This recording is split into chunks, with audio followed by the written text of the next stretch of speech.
Assalamualaikum warahmatullahi wabarakatuh.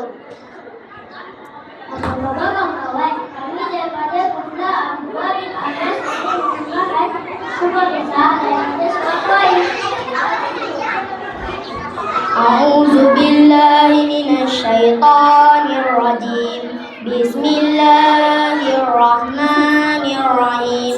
Ila bi Quraisy ila bihim rihlatasy syita'i was-shayf falyabudu rabb hadzal bait allazi at'amahum min jud wa amanahum min khauf.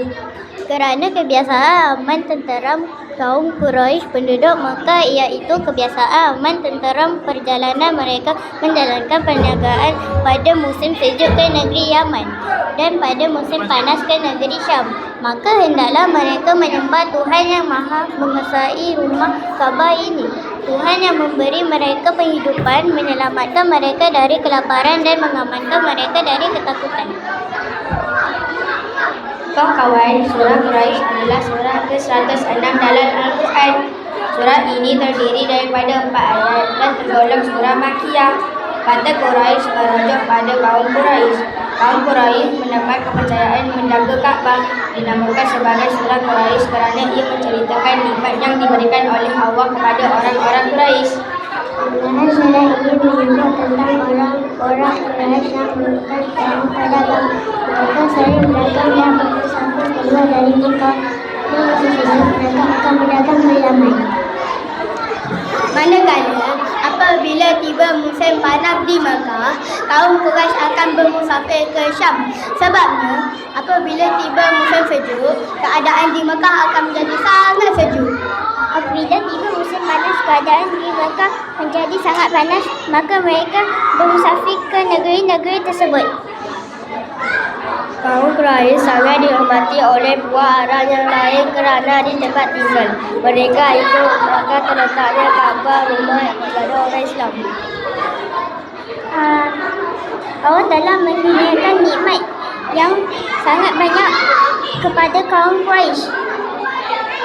Yang pertama, Allah yang diberkati oleh Allah kepada seluruh umat manusia. Asal kita adalah Kaabah terletak di negeri kaum Quraisy yang itu Mekah merupakan tempat kumpulan ibadah umat Islam terutama pada musim haji. Allah mengizinkan mereka berniaga dan berdagang di negeri yang jauh daripada Mekah. Mereka ke sana kemari berniaga dan berdagang tanpa diganggu. Mereka dipuji kerana kemuliaan Kaabah. Apabila mereka aktif berdagang, maka perkara makanan untuk mereka sentiasa mencukupi. Keadaan mereka amat damai kerana Mekah adalah tanah yang diharamkan untuk berperang, bertumbuhan dan merosakkan tumbuh-tumbuhan.